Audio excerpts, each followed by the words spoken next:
Let's talk about September 8th, 2022. If you're familiar with November 5th, which was the day that Tumblr basically exploded and fandom brain rot kind of leaked and broke containment across the entire internet, amongst other wacky things, September 8th, 2022 is kind of like a spiritual successor to that. Not as crazy, because let me tell you, being on Tumblr and Twitter simultaneously when all that was going down, I really don't think anything can ever come close to replicating how that felt unless something really, really crazy happens in the next couple of years. I mean, hey, we have the rest of 2023 and 2024 on the table. But September 8th, 2022 is still a date worth noting because even though it wasn't as crazy, it still was a little crazy. But before we begin, I'd like to give a quick thank you to the sponsor of today's video, Sakura and Tokyo Treat. Sakura and Tokyo Treat are monthly Japanese snack subscription boxes that offer a wide variety of goodies for you to munch on, as well as a way to enjoy Japanese culture from the comfort of your own home. Each box has different monthly themes to highlight quality Japanese ingredients and occasions as the seasons go by. For September, we're celebrating the Mid-Autumn Moon Festival, with snacks and treats reflecting tsukimi, the Japanese tradition of viewing and embracing the serene beauty of the autumn moon. If you're interested in more traditional, authentic, artisan Japanese snacks from local snack makers, then Sakura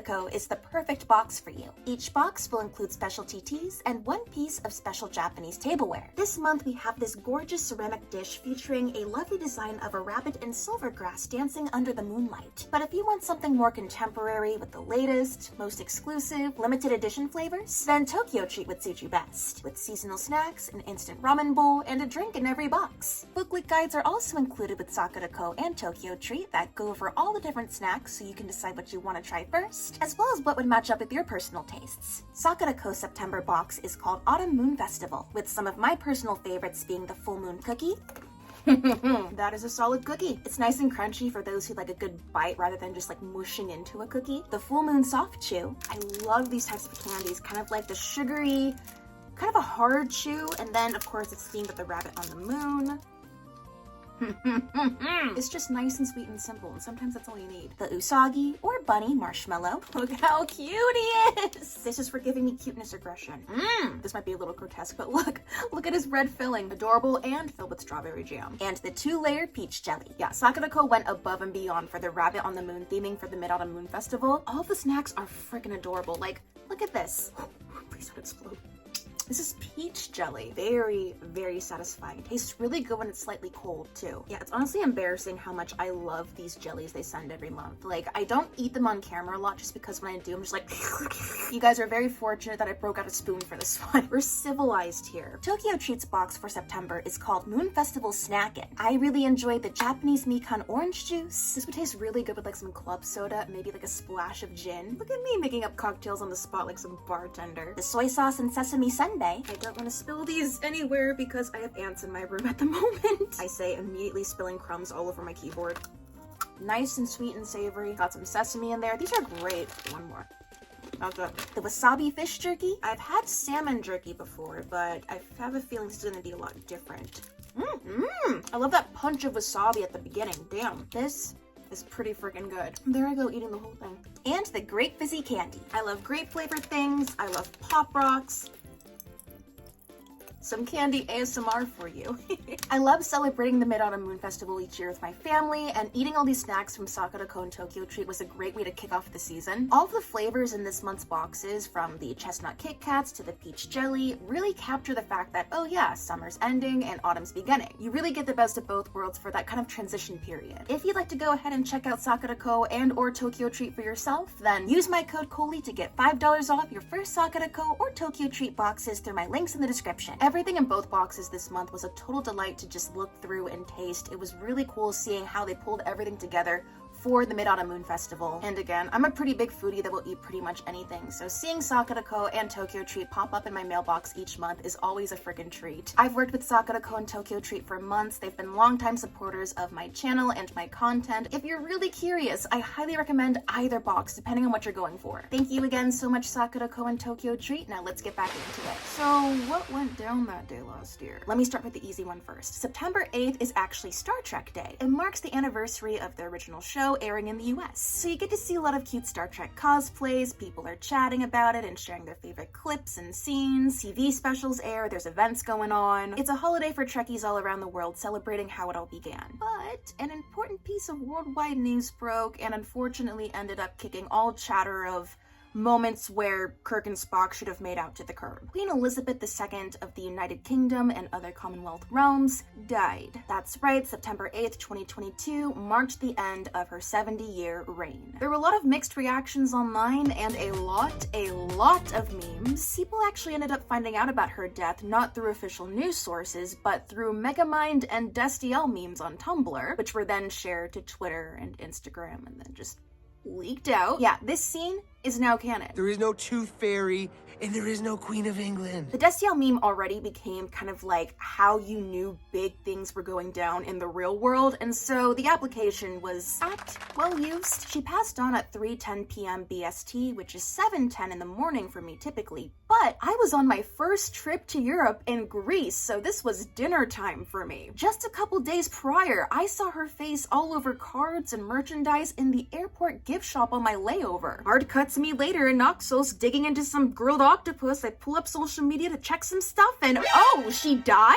I tweeted out like, oh, it's funny, it's my first time in Europe, and then while I'm here, the freaking Queen of England dies. And then of course cut to people being like, Coley, what did you do? And while the Queen's official cause of death was due to old age, she apparently battled illness for the last few months of her life, some online mischief makers pointed to a different cause. Because September 8th, 2022 also marked the grand finale of the Tumblr Sexyman poll being hosted on Twitter. I still refuse to call it X because it sounds stupid. Yeah, so the whole tournament actually has its own video, again, if you want to check it out more in detail, but the TLDR of it is classic Tumblr Sexymen were going head to head with one another, people were voting for their favorites and who should beat who. It was interesting because it was bringing up the question of what is a Tumblr Sexyman at the core, and the demographics of people on Tumblr and Twitter obviously different, so a lot of people weren't really familiar with Tumblr Sexymen. Other oldies were like, oh no, this person needs to win, they're the classic, they're iconic. Reagan from Mob Psycho 100 was kicking ass and taking names. He previously won other titles from other Twitter polls going on, such as Twink Supreme, The Ultimate DILF, and #1 True Baby Girl. It was a running joke going on, like, let's make Reagan win all of these polls regardless if he fits the criteria or not. Or does he? But the Tumblr Sexyman poll was serious, damn it. It got heated, it got intense, there was fan art. Bill Cipher, the Onceler, the clock from Don't Hug Me, I'm Scared, out. But at the end of the line, when it came down to it, only one true Tumblr Sexyman could reign supreme, and that Sexyman was Sans Undertale, putting the respect back into the name of Tumblr Sexyman. The internet lost it, industry professionals got involved, Toby Fox, creator of Undertale, amongst others, and people joked that it was the stress of that final matchup that killed Queen Elizabeth II. Let me just share with you some of the pure artistry that erupted from these cataclysmic events colliding.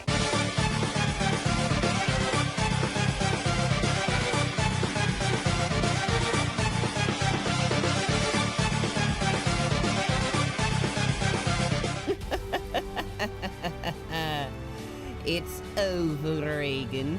You can't defeat me. I know, but he can. So yeah, Reagan v. Sans killed the Queen. What else happened?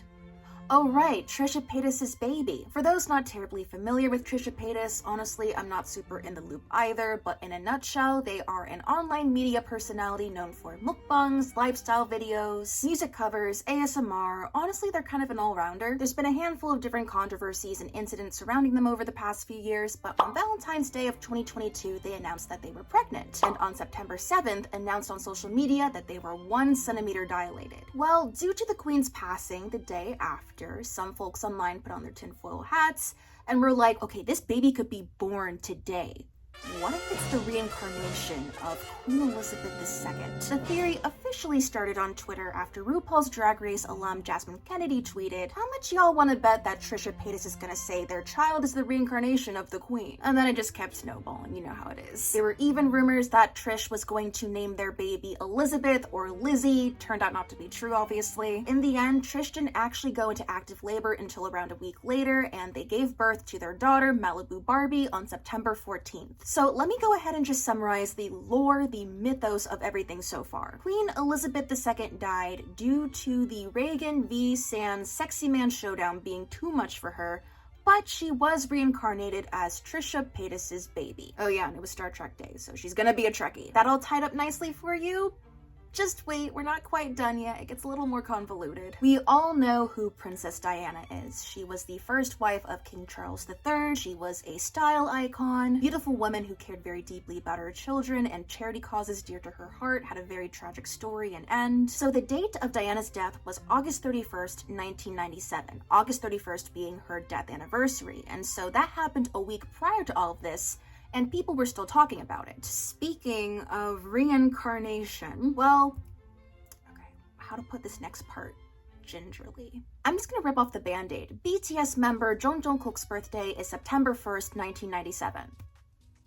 Do you see where I'm going with this? There is a theory that Jungkook is the reincarnation of Princess Diana, with internet dwellers going full Sherlock mode with this, analyzing time zones and birth times and death times, comparing similarities in their mannerisms, their fashion, little tidbits like Princess Diana almost setting Kensington Palace on fire with a microwave and Jungkook being scared of microwaves. They're the same Myers-Briggs type, they're the same height, 5'10", they both got bunny smiles. Diana used to talk about wanting to be a performer and dancer, and what is Jungkook but an idol and part of the BTS dance line, as well as the same scar on their left cheek. It just keeps going on and on. While the theory itself preceded the events of September 8th, all of the dates kind of coinciding consequently made the theory start gaining traction and picking up steam until it eventually blew up. Personally, I'm very tickled by this theory. It's very amusing, but this all plugs into the Elizabeth II situation because, for one, there was the rumor that Princess Diana was killed by the royal family, and also rumors of her not getting along with Queen Elizabeth II. So what you get is this corkboard revenge story of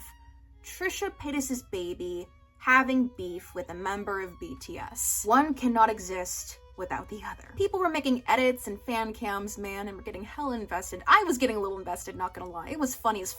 I'd really like to know if Jungkook himself is aware of this theory. I'm sure he is. He just probably doesn't know how to bring it up. And finally, to close the tale of this historic day, September 8th, 2022, like November 5th, 2020, was a Thursday. So you know what that means.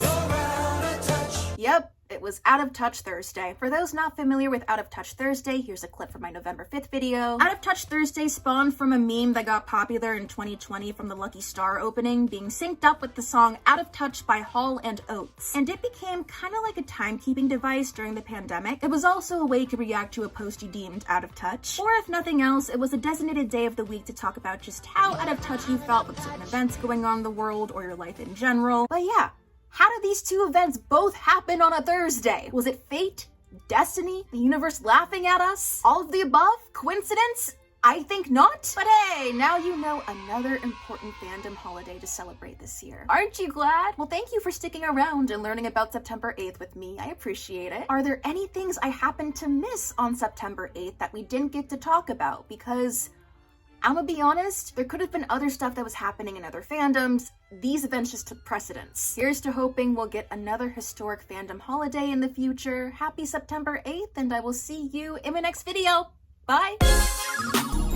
안녕.